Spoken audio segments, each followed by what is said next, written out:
एक न्यूज़ काफ़ी important exams perspective से कि इंडिया प्राइवेट कंपनीज को अलाउ कर रही है कि वो अपनी खुद की रॉकेट लॉन्च साइट्स खोल सकते हैं। इंडिया में जो रजिस्टर्ड कंपनीज हैं वो इंडिया के अंदर अपने रॉकेट लॉन्च साइट्स खोल सकते हैं, या फिर अगर मान लो वो रॉकेट लॉन्च साइट्स नहीं खोलना चाहते हैं तो वो किसी सरकारी रॉकेट लॉन्च साइट को लीज पे ले सकते हैं और वहाँ से रॉकेट लॉन्च कर सकते हैं, या फिर वो देश के बाहर किसी दूसरी कंट्री की रॉकेट लॉन्च साइट का इस्तेमाल करके रॉकेट को लॉन्च कर सकते हैं। देखिए, इंडिया स्पेस सेक्टर में प्राइवेटाइजेशन करना चाहता है। हम लोग बहुत अलग अलग फील्ड्स में प्राइवेटाइजेशन करना चाहते हैं और स्पेस सेक्टर भी उसमें से एक है। और हम पहले नहीं है यहाँ पे, ऑलरेडी यूएसए में प्राइवेट सेक्टर स्पेस में घुस चुका है।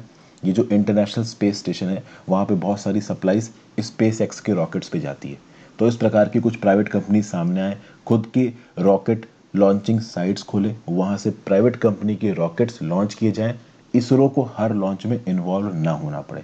इस प्रकार का कुछ इकोसिस्टम बनाने के लिए सरकार ये पॉलिसी लेके आई है। मैं आपको बता दूं ये पॉलिसी नई नहीं है। मैं बहुत ही कुछ सेलेक्टेड पॉइंट्स यहाँ पे आपको बताने वाला हूँ। अगर आपको बहुत डिटेल में जाना है तो वेबसाइट पे जाकर आर्टिकल पढ़ सकते हैं, नीचे डिस्क्रिप्शन बॉक्स में लिंक दिया हुआ है। जनरल स्टडीज पेपर 3 में गवर्नमेंट पॉलिसीज एंड इंटरवेंशंस और स्पेस रिलेटेड न्यूज़ में ये चीज़ आपको काम आएगी। तो आपको याद होगा पिछले साल एक draft national space transportation policy आई थी 2020 की, डिपार्टमेंट ऑफ स्पेस इस पॉलिसी को लेके आया था। उसी समय पे ये बोला गया था कि भाई प्राइवेट कंपनीज को आगे आने वाले समय में खुद की लॉन्च साइट्स को बनाने की परमिशन दी जा सकती है इंडिया के अंदर। और ये जो लॉन्चेस है ना, ये हर मोबाइल प्लेटफॉर्म से हो सकते हैं, लैंड से, सी से, एयर से। ऐसा draft national space transportation policy ने बोला है। और अब यही बताया जा रहा है कि भाई इंडिया में प्राइवेट कंपनीज रॉकेट लॉन्च कर सकती हैं, बट रॉकेट लॉन्च करने से पहले उनको भारत सरकार की परमिशन लेनी पड़ेगी, गवर्नमेंट ऑफ इंडिया की परमिशन लेनी पड़ेगी। अभी गवर्नमेंट ऑफ इंडिया की परमिशन कहाँ से लेनी पड़ेगी, तो ये इंपॉर्टेंट है। एक इंडिपेंडेंट बॉडी है इन स्पेस नाम की, जिसका नाम है Indian National Space Promotion Authorisation Centre. ये बॉडी बहुत ज़्यादा इंपॉर्टेंट है, इसके ऊपर सवाल बन सकता है। ये एक इंडिपेंडेंट बॉडी है जिसको गवर्नमेंट ऑफ इंडिया ने डिपार्टमेंट ऑफ स्पेस के अंदर बनवाया है। इसको जून 2020 में बनाया गया था। ठीक है, इंडिपेंडेंट नोडल एजेंसी है। कोई भी प्राइवेट सेक्टर का प्लेयर अगर इंडिया के अंदर से अपनी रॉकेट लॉन्च साइट से रॉकेट लॉन्च करना चाहता है, किस पर्पस के लिए रॉकेट लॉन्च करना चाहता है, इसकी पूरी फाइल और पोथा बना के ये पर्टिकुलर जो प्राइवेट प्लेयर होगा वो इन स्पेस के पास पहुंचेगा और इन स्पेस यहाँ पे परमिशन देगा। और जो इन स्पेस की परमिशन हो गई वही फाइनल होगी, अलग से इसरो से परमिशन लेने की ज़रूरत नहीं है। जो भी डिसीजंस प्राइवेट सेक्टर के रिस्पेक्ट में ये जो रॉकेट लॉन्च साइट्स को लॉन्च करने के लिए दिए जाते हैं, इसमें इसरो का कोई भी इन्वॉल्वमेंट नहीं होगा। ये डिसीजंस सिंगल हैंडेडली स्पेस लेगा। आप समझिए बात को, अब तक स्पेस से रिलेटेड सब कुछ कौन कर रहा था, इसरो कर रहा था। अब इसरो के बजाय एक और बॉडी आ गई है इन स्पेस, जिसका इसरो से सीधे सीधे कोई लेना देना नहीं है, वो डिपार्टमेंट ऑफ स्पेस के अंदर काम कर रही है। और प्राइवेट सेक्टर में जो भी इन प्राइवेट कंपनी द्वारा सैटेलाइट्स के लॉन्चेस किए जाएंगे, रॉकेट्स के लॉन्चेस के लिए जाएंगे, इसकी जो भी डिसीजन है ना वो इन स्पेस से लेना है, इसरो का कोई भी लेना देना नहीं है। एक सिंगल विंडो एजेंसी की तरह काम करेगा इन स्पेस। इसका खुद की ऑफिशियल्स होंगे और ये परमिट करेगा और ओवरसी करेगा एक्टिविटीज़ ऑफ प्राइवेट कंपनीज। और ये इन स्पेस एक सरकारी कंपनी है, तो ऑब्वियस सी बात, इन स्पेस से परमिशन लेने का मतलब क्या हो गया, सरकार से परमिशन लेना। आपको एक और पर्टिकुलर बात बता देता हूँ, हर प्राइवेट कंपनी हो सकता है अपना रॉकेट लॉन्चिंग साइट इंडिया में ना बनाना चाहे। रॉकेट लॉन्चिंग साइट क्या होती है इस आर्टिकल में लिखा है, आप जाके पढ़ सकते हो। रॉकेट कौन से बेसिस पे, ये जो रॉकेट लॉन्चिंग साइट्स हैं कौन से बेसिस पे बनाई जाती, इसके भी मैंने यहाँ पे फैक्टर्स दे रखे हैं। इंडिया में रॉकेट लॉन्चिंग साइट्स कौन कौन सी है अभी के लिए, तो विक्रम साराभाई स्पेस सेंटर केरला में और सतीश धवन स्पेस सेंटर। तो ये जो नए प्राइवेट प्लेयर्स हैं जो कि इंडिया के अंदर से रॉकेट लॉन्चेस करेंगे, हो सकता है कि वो अपनी खुद की साइट ना बनाना चाहें। तो अगर वो खुद की साइट नहीं बनाना चाहते हैं तो वो सरकारी स्पेस सेंटर से, जो सरकार की रॉकेट लॉन्चिंग साइट्स हैं, यहाँ से भी रॉकेट लॉन्च कर सकते हैं। लेकिन यहाँ से रॉकेट लॉन्च करने से पहले पहले तो उनको सरकार से परमिशन लेनी पड़ेगी।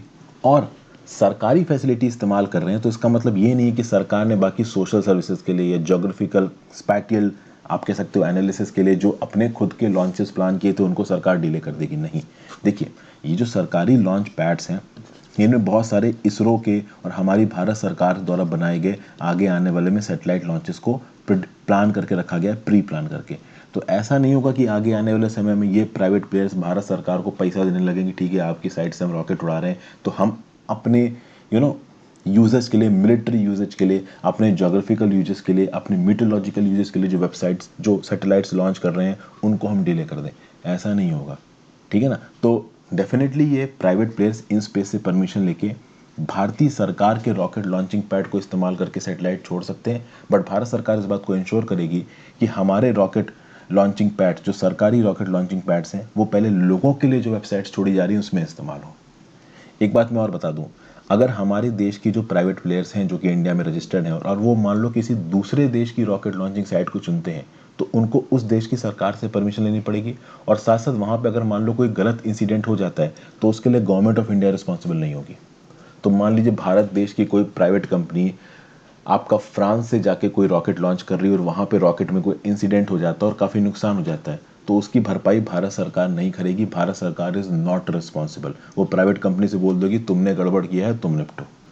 अब देखिए इंडिया अपने स्पेस सेक्टर में प्राइवेट सेक्टर को ले क्यों आ रहा है, इसके लिए मैं 2 या 3 पॉइंट्स आपको बताना चाहूँगा, बहुत इंपॉर्टेंट। सबसे पहले तो यूएसए का एग्जांपल। यूएसए में एलन मस्क की जो कंपनी है स्पेस एक्स, इसने बवाल मचा रखा है। तो ग्लोबल एंटरप्रेन्योर्स जैसे कि एलन मस्क और रिचर्ड ब्रांसन, ये ऑलरेडी स्पेस एक्टिविटी को प्रॉफिटेबल कॉमर्शियल वेंचर्स में बदल चुके हैं। तो इंडिया सोच रहा है कि अगर हमारी प्राइवेट कंपनीज इस प्रकार के कॉमर्शियल स्पेस लॉन्चेस कर सकती हैं तो इससे पैसा कमाया जा सकता है। दूसरी बात यह है कि चाइना ने, देखा गया कि चाइना ने पाकिस्तान के लिए, श्रीलंका के लिए सैटेलाइट्स लॉन्च किया है 2011-12 में। हमारे आसपास की कंट्रीज़ में China satellite launching services provide कर सकता है।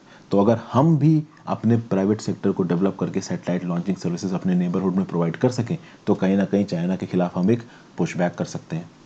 प्लस सबसे खास बात यह है कि हमारी जो रॉकेट लॉन्चिंग कैपेसिटी है वो बहुत लिमिटेड है। हम एक साल में 4 से 5 सैटेलाइट या फिर रॉकेट लॉन्चेस कर सकते हैं। वहीं पे चाइना ऑन एन एवरेज हर साल 20 या 20 से ज़्यादा रॉकेट लॉन्चेस करता है। तो हम अगर अपने एवरेज रॉकेट लॉन्चेस को बढ़ाने की कोशिश करें तो सिर्फ सरकार कर पाए ऐसा बहुत मुश्किल है। तो अगर प्राइवेट सेक्टर हमारा इस चीज़ में इन्वॉल्व हो जाता है तो हम इसमें एक्सेसिव कैपेबिलिटी डेवलप कर सकते हैं, थोड़ा बहुत चाइना को पुश बैक कर सकते हैं। तो ये कुछ बहुत लिमिटेड पॉइंट्स मैंने आपको बताए हैं इस पर्टिकुलर प्राइवेट सेक्टर में जो कंपनीज को अलाउ किया गया है लॉन्च के लिए। तो आपको याद क्या क्या रखना है, पहली बात तो इन स्पेस याद रखिएगा। दूसरी बात, ये पॉलिसी ड्राफ्ट है लेकिन इसी फॉर्म में अप्रूव होने वाली है। ओके, तो जो मैंने स्पेसिफिक पॉइंट्स बताए हैं वो मोस्ट इंपॉर्टेंट है। बाकी पॉइंट्स के लिए आप इस आर्टिकल को देख सकते हो। Thank you for watching, have a great day. ज़्यादा से ज़्यादा लोगों के साथ इस वीडियो को शेयर करना। Good bye.